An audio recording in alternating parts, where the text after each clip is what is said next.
नामुदुन सल्ली अला रसूलिहिल करीम अम्मा बाद फ़ाउज़ु बिल्लाहि मिनश्शैतानिर्रजीम बिस्मिल्लाहिर्रहमानिर्रहीम। अस्सलामु अलैकुम वरहमतुल्लाहि वबरकातुहू। मैं हूँ हकीम आसिफ़ अली राव। आज का जो मौज़ूअ हम तरतीब दे रहे हैं वो स्पेशली चूँकि कॉन्स्टिपेशन हमारे माशरे के अंदर एक बड़ा अहम मसला है, लेकिन लोग इसको बड़ा मामूली तसव्वुर करते हैं। बाज़ लोग तो सारी ज़िंदगी इसके लिए अद्वियात का इस्तेमाल करते रहते हैं, लेकिन वो ठीक नहीं हो पाते। उसकी सबसे बड़ी वजह ये होती है कि कॉन्स्टिपेशन की वजह को जानना ज़रूरी है। जब आप वजह जानेंगे तो यकीनन आपका इलाज करना आपके लिए कारगर साबित होगा। नए आने वाले दोस्तों से गुजारिश है कि चैनल को सब्सक्राइब करें, बेल आइकन को प्रेस करें, कमेंट सेक्शन में अपनी राय से ज़रूर आगाह करें।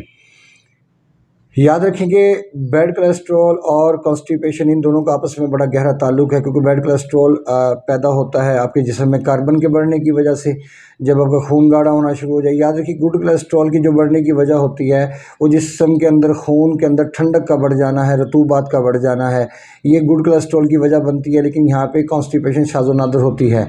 लेकिन अगर हम बैड कोलेस्ट्रॉल की बात करें तो बैड कोलेस्ट्रॉल का ताल्लुक इंसान के मस्कुलर सिस्टम के साथ है, और यहाँ पे चूँकि एपिथेलियल सिस्टम काम नहीं कर रहा होता, वहाँ पे दबाव कम हो रहा होता है और मस्कुलर सिस्टम पे दबाव बढ़ चुका होता है, लिहाजा कार्बन बढ़ना स्टार्ट हो जाता है। जब कार्बन बढ़ता है तो ऑक्सीजन लेवल कम होता है, जब ऑक्सीजन लेवल कम होता है तो यकीनन आपके खून के अंदर फासिद मवाद इकट्ठे होना स्टार्ट हो जाते हैं।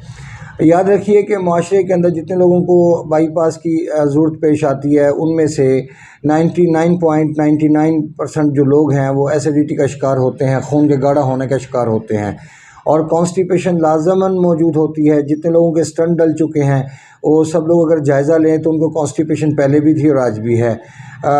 स्टंट डालने से क्या फ़ायदा होता है? कोई फ़ायदा नहीं होता। सिर्फ इतना फ़ायदा होता है कि वो मुसलसल मेडिसिन्स का इस्तेमाल शुरू हो जाता है और सारी ज़िंदगी मेडिसिन लगा दी जाती हैं। हालांकि जो बुनियादी तौर पे जो कंडीशन थी वो तो वहीं की वहीं मौजूद है, बल्कि ज़्यादा डेंजर हालत में जारी है। क्योंकि खून जब गाढ़ा होता है तो उसको पतला करने के हवाले से हमारे एपिथेलियल सिस्टम को एक्टिव करना बड़ा ज़रूरी है। अगर वो एक्टिव हो जाए तो कार्बन का दबाव कम हो जाता है, कार्बन कम होना स्टार्ट हो जाता है और ऑक्सीजन बढ़ना स्टार्ट हो जाती है। और ऑक्सीजन एक वाहिद चीज़ है जो खून की सफाई में प्रॉपर बड़ा अहम किरदार अदा करती है। आप इसकी मिसाल यूँ भी ले लीजिए कि रूटीन के अंदर आप देखते हैं कि माशरे के अंदर के जब सर्दियां आती हैं तो सर्दियों में फल और पौधे मुकम्मल तौर पे जलना स्टार्ट हो जाते हैं, पत्ते उनके गिरना स्टार्ट हो जाते हैं, घास जल जाता है।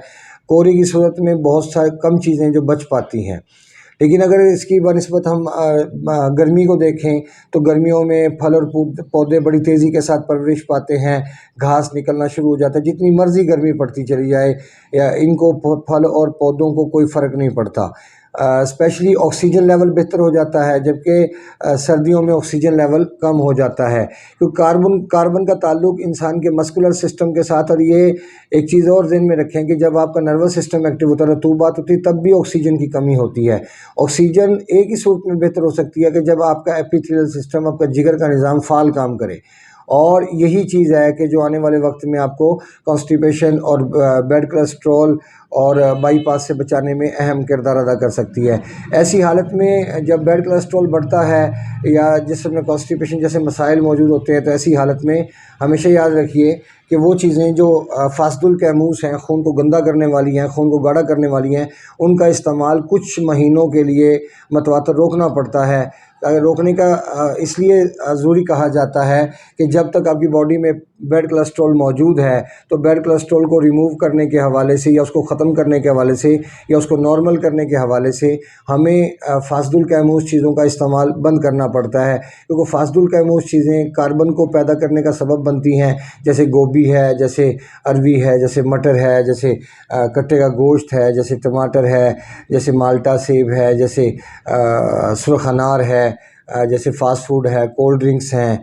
ये तमाम के तमाम चीज़ें कार्बन को बढ़ाने में हेल्प करती हैं और मस्कुलर सिस्टम के दबाव को बढ़ा देती हैं। याद रखिए कि फासदुल कैमूस चीज़ें भी अल्लाह ताला ने पैदा की हैं, वो भी किसी मकसद के तहत पैदा की हैं। बहुत कम जगह ऐसी हैं कि जहाँ पे हमें फासदुल कैमूस चीज़ों का यूज़ करना पड़ता है जो बैड कोलेस्ट्रॉल को बढ़ाने का सबब बनती हैं, क्योंकि कार्बन का बढ़ाना خشکی پیدا کرنا ضروری ہے. خشکی پیدا ہوگی تو کاربن بڑھے گا. جب کاربن بڑھے گا تو آپ کے نروس سسٹم کا دباؤ خود بخود ریلیز ہونا شروع ہو جائے گا.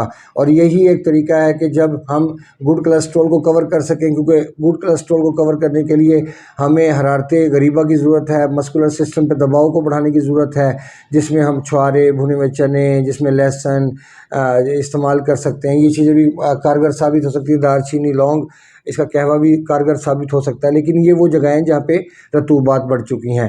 لیکن اگر بیڈ کولسٹرول ہے اور کانسٹیپیشن اور گیسٹرک کے مسائل موجود ہیں تو پھر ہمیں فاسد القیموز چیزوں کو بند کر کے جو سال القیموز چیزیں ہیں ان کا یوز کرنا پڑے گا، تاکہ آپ کی باڈی میں انرجی بتدریج بہتر ہوتے ہوتے آپ کا امیون سسٹم ڈیولپ ہو اور آپ کے دل کا دباؤ کم ہو کے اس کی شریانیں کھلنا سٹارٹ ہو جائیں.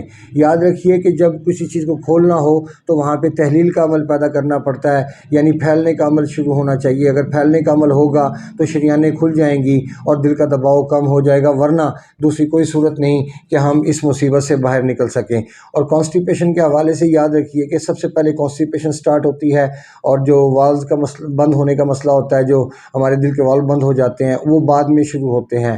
سب سے پہلے کانسٹیپیشن سٹارٹ ہوتی ہے. اگر کانسٹیپیشن کا صحیح طریقے پہ علاج کر لیا جائے جگر کو ایکٹیو کرنے سے، کیونکہ کانسٹیپیشن کا معاشرے کے اندر دیکھا کہ علاج کرواتے رہتے ہیں، مسلسل ادویات کا استعمال ہوتا ہے، لیکن کانسٹیپیشن جانے کا نام نہیں لیتی. لیکن ہمارے ٹریٹمنٹ میں جو ہم ٹریٹمنٹ کرتے ہیں اس میں الحمدللہ کانسٹیپیشن آہستہ آہستہ بتدریج ختم ہوتے ہوتے پخانہ نارمل کنڈیشن میں آنا سٹارٹ ہو جاتا ہے. جب پخانہ نارمل کنڈیشن میں آنا سٹارٹ ہو جائے تو یقیناً دل کی بلاکیج نہیں رہے گی، کیونکہ اس کے اوپر دباؤ نہیں رہے گا. یہ آج کی ہماری ویڈیو تھی ہماری آج بیڈ کولسٹرول کے حوالے سے. آخر میں جاتے جاتے آپ کو ایک بات اور ایکسپلین کر دوں کہ جب ہم بیڈ کولسٹرول کو ریموو کرنے کے حوالے سے کام کریں گے، اس کو کم کرنے کے حوالے سے کام کریں گے، تو ہمیں اپنے ایپیتھیلیل سسٹم کو ایکٹیو کرنا ہوگا، جس کے لیے آم، خربوزہ، پپیتا، جس میں کالی مرچ ہے، ادرک ہے، جیسے گرم پانی میں شہد ہے، اخروٹ ہے، اس کے علاوہ دیسی مرغی ہے، بکرا ہے. یہ تمام کی تمام چیزیں خون فاسد القیموز کو ریموو کرنے کے حوالے سے کام کرتی ہیں اور یہ سال القیموز پیدا کرتی ہیں. ظاہر سی بات ہے کہ جب آپ کا لیور ایکٹیو ہو جائے گا، جب وہ فعال کام کرے گا تو کڈنیز بھی فعال ہو جائیں گی اور خون کی صفائی پراپر ہو جائے گی اور نیا خون بھی پیدا ہونا سٹارٹ ہو جائے گا. لیکن اس ایسی حالت میں جو فاسد القیموز چیزیں ہیں ان کا استعمال کافی ہفتوں کے لیے بلکہ کئی مہینوں کے لیے بند کر دینا ہی مناسب ہوتا ہے، تاکہ انسان واپس سے اپنی صحت کی طرف آ سکے اور کانسٹیپیشن سے مستقل طور پر نجات حاصل کری جا سکے. لیکن یاد رکھیے کہ ہمارے ٹریٹمنٹ کے اندر سب سے زیادہ اہمیت ایپیتھیلیل سسٹم کو ایکٹیو کرنے کے میں ہے. اگر ہم ایپیتھیلیل سسٹم کو ایکٹیو نہیں کریں گے تو بیڈ کولسٹرول ختم نہیں ہوگا. بیڈ کولسٹرول ختم نہ ہونے سے ہارٹ اٹیک کے خطرات بس دستور موجود رہیں گے. اپنے دوست احباب کا خیال رکھ، ملتے ہیں انشاءاللہ مزید انفارمیٹیو ویڈیو کے ساتھ. وما علینا الا البلاغ المبین. السلام علیکم ورحمۃ اللہ وبرکاتہ.